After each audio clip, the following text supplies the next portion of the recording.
Pengurus Tarung Derajat Kabupaten Bogor saat ini terus intens mencetak cikal bakal petarungnya yang dipersiapkan untuk babak kualifikasi Porprov 2026. Latihan demi latihan terus diinstruksikan kepada seluruh atlet agar proses regenerasi atlet tidak terhenti.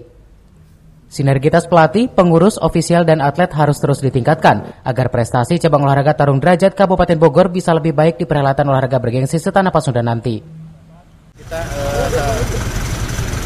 pembinaan untuk Porprov dulu yang tingkat kabupaten, dan hasil dari atlet yang masuk di final sampai ke juara itu salah satu atlet yang untuk dipersiapkan untuk di BK Porda. Nah, nanti seperti itu mudah-mudahan berjalan baik, tidak ada permasalahan, dan atlet pun dari sekarang sudah kita bina, dan mudah-mudahan kesiapan pengurus, kesiapan atlet, kesiapan pelatih, sinergi berjalan